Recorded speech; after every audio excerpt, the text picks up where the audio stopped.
ಬೆಳಗಾವಿ ತಾಲೂಕಿನ ಪಶ್ಚಿಮ ಭಾಗದಲ್ಲಿ ಮತ್ತು ಖಾನಾಪುರ ತಾಲೂಕಿನ ಪಶ್ಚಿಮ ಭಾಗದಲ್ಲಿ ಅಕ್ರಮ ಗಣಿಗಾರಿಕೆ ಭಾರಿ ಬೃಹತ್ ಪ್ರಮಾಣದಲ್ಲಿ ನಡೀತಾ ಇದೆ.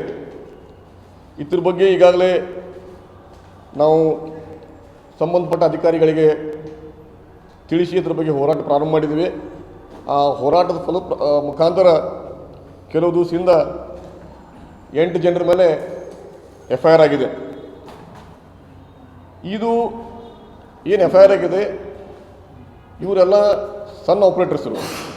ಇವರು ಅಲ್ಲಿ ಸುತ್ತಮುತ್ತಲಿನ ಪ್ರದೇಶದಾಗ ರೈತರ ಭೂಮಿ ಮೇಲೆ ಮತ್ತು ಸರ್ಕಾರಿ ಭೂಮಿ ಮೇಲೆ ಹೋಗಿ ಅಕ್ರಮ ಗಣಿಗಾರಿಕೆ ಮಾಡ್ತಿದ್ರು. ಇವತ್ತು ಇದು ಇಂಟರ್ ಸ್ಟೇಟ್ ಸ್ಕ್ಯಾಂಡಲ್ ಅಂತ ಅನ್ಬೋದು. ಯಾಕಂದರೆ ಇದ್ರ ಕರ್ನಾಟಕ ಮತ್ತು ಮಹಾರಾಷ್ಟ್ರ ಎರಡೂ ರಾಜ್ಯದ ಪ್ರದೇಶಗಳಿದಾವೆ. ಆಮೇಲೆ ಇಲ್ಲಿ ಏನು ಇವರು ತುಡುಗು ಮಾಡಿ ಮಟೀರಿಯಲ್ ಮಾಡ್ತಿದ್ರು, ಇದು ಯಾರಿಗೆ ಮಾಡ್ತಿದ್ರು? ಇವತ್ತು ಪೊಲೀಸರು ತುಡುಗು ಮಾಡೋರ ಮೇಲೆ FIR ಹಾಕಿದ್ದಾರೆ. ತುಡುಗಿನ ಮಾಲ ಖರೀದಿ ಮಾಡೋರು ಯಾರು? ಆಮೇಲೆ ಮತ್ತು ಬೇರೆ ಬೇರೆ ಯಾರು ಇಲ್ಲಿ ಈ ಪ್ರದೇಶನಾಗ ಯಾರ್ದು ಲೀಗಲ್ ಮೈನ್ ಇದೆ, ಯಾರು ಪರ್ಮಿಟ್ ಇಶ್ಯೂ ಮಾಡ್ತಾರೆ, ಇದ್ರ ಬಗ್ಗೆ ತನಿಖೆ ಆಗಬೇಕಂತ ನಮ್ಮ ಒಂದು ಪ್ರಾಮಾಣಿಕ ಪ್ರಯತ್ನ. ಆಮೇಲೆ ನಮ್ಮ ಈ ಪ್ರಾಮಾಣಿಕ ಪ್ರಯತ್ನಗ ಬೆಳಗಾವಿ ದಕ್ಷಿಣ ಶಾಸಕರ ಶ್ರೀ ಅಭಯ್ ಪಾಟೀಲ್ ಅವರು ನಮ್ಮ ಈ ಹೋರಾಟನಾಗ ಅವರು ಧ್ವನಿತಿದ್ದಾರೆ.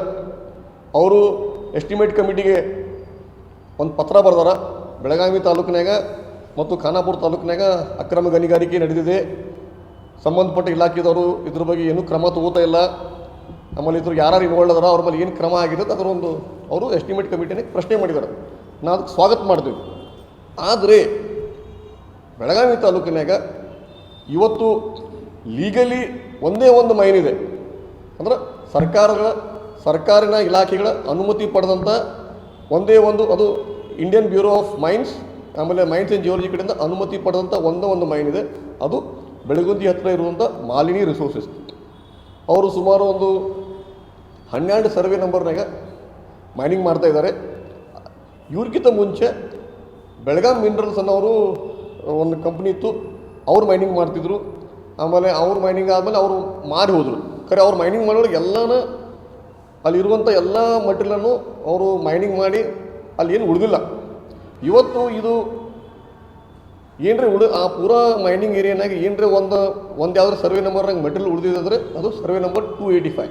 ಈ ಸರ್ವೆ ನಂಬರ್ 285 ಇದು ಸರ್ಕಾರಿ ಭೂಮಿ. ಇವತ್ತು ನಾವು ಪ್ರಶ್ನೆ ಮಾಡ್ತೀವಿ, ಸರ್ಕಾರಿ ಭೂಮಿನಾಗ ಇವರಿಗೆ ಮೈನಿಂಗ್ ಮಾಡೋಕ್ಕೆ ಅನುಮತಿ ಹೆಂಗೆ ಕೊಟ್ಟರು? ಇದ್ರ ಬಗ್ಗೆ ನಾವು ತನಿಖೆ ಮಾಡಿದಾಗ ನಮ್ಗೆ ಗುರುತಾಯಿತು, ಬೆಳಗಾಂ ಮಿನರಲ್ದವರು ಮೈನ್ಸ್ ಆ್ಯಂಡ್ ಜಿಯೋಲಜಿ ಡಿಪಾರ್ಟ್ಮೆಂಟು ಮತ್ತು ಅರಣ್ಯ ಇಲಾಖೆ ಮತ್ತು ರೆವಿನ್ಯೂ ಡಿಪಾರ್ಟ್ಮೆಂಟ್ನಾಗ ಮೈನಿಂಗ್ ಸಂಬಂಧ ಅಪ್ಲಿಕೇಶನ್ ಹಾಕಿದ್ರು. ಆ ಅಪ್ಲಿಕೇಶನ್ನಾಗ ಅವರು NOC ಕೇಳ್ತಾರೆ, ಈ ಕಂದಾಯ ಇಲಾಖೆ ಮತ್ತು ಅರಣ್ಯ ಇಲಾಖೆಯಿಂದ ಮತ್ತು ಡೋಂಗರ್ ಕಮಿಟಿಯಿಂದ. ಅಲ್ಲಿ 3 ಅಪ್ಲಿಕೇಶನ್ನಾಗ ಮತ್ತು ಅಗ್ರಿಮೆಂಟ್ಸ್ನಾಗ ಸರ್ವೆ ನಂಬರ್ 285 ಎಲ್ಲಿಯೂ ಮೆನ್ಷನ್ನೇ ಇಲ್ಲ. ಆದರೆ ಮೈನ್ಸ್ ಆ್ಯಂಡ್ ಜಿಯೋಲಜಿದವರು ಇವರಿಗೆ ಪರ್ಮಿಷನ್ ಕೊಡುವಾಗ 285 ಹಾಕಿ ಕೊಡ್ತಾರೆ. ಅವ್ರು ಆ್ಯಕ್ಚುಲಿ ಮ್ಯಾಪ್ನಾಗ 285 ಹಾಕಿ ಕೊಟ್ಟಾರೆ. ಇವರು ಅದು ಯುಟಿಲೈಸ್ ಮಾಡ್ತಾರೆ. ಯಾಕಂದರೆ 285 ಏನಿದೆ ಸರ್ವೆ ನಂಬರು, ಅದು ಮ್ಯಾಪ್ ಕೊಡೋದು ಅದು ಪೂರಾ ಮೈನಿಂಗ್ ಏರಿಯಾದ ಸೆಂಟ್ರಲ್ ಏರಿಯಾನಾಗಿದೆ. ಇವತ್ತು ನಾವು ಏನು ಪ್ರಶ್ನೆ ಮಾಡ್ತೀವಿ ಅಂದರೆ, ಅಲ್ಲಿ ಹೋದಾಗ ನಾವು ನೋಡೇವ್ರಿ 285ನಾಗೂ ಮೈನಿಂಗ್ ಆಗ್ತದೆ. ಅದು ಸರ್ಕಾರಿ ಜಮೀನು ಮೇಲೆ ಇವ್ರು ಮೈನಿಂಗ್ ಹೆಂಗೆ ಮಾಡತ್ತಾರೆ. ಆಮೇಲೆ ಇವ್ರದ್ದು ಪೂರಾ ಮೈನಿಂಗ್ ಏರಿಯಾನಾಗ ಎಲ್ಲ ಮೆಟೀರಿಯಲ್ ಖಾಲಿಯಾಗಿದೆ.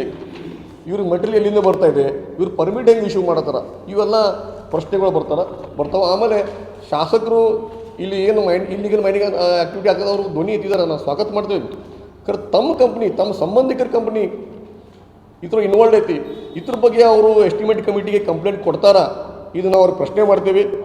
ಆಮೇಲೆ ಇದ್ರ ಬಗ್ಗೆ ಜಿಲ್ಲಾ ಆಡಳಿತ ಈಗ ತುಡುಗು ಮಾಡೋರು ಹಿಡಿದ್ರಿ, ಸಣ್ಣ ತುಡುಗರು ಹಿಡಿದ್ರಿ, ದೊಡ್ಡ ತುಡುಗರು ಹಿಡೀರಿ, ಮತ್ತು ಇದು ಮಟೀರಿಯಲ್ ಎಲ್ಲಿ ಹೊಂಟೈತಿ, ಇದ್ರ ಎಂಡ್ ಕನ್ಸ್ಯೂಮರ್ ಯಾರ, ಇದ್ರ ಮೇಲೆಲ್ಲ ಕ್ರಮ ಆಗಬೇಕು ಅಂತೇಳಿ ನಾವು ನಮ್ಮ ಡಿಮಾಂಡ್ ಇದೆ.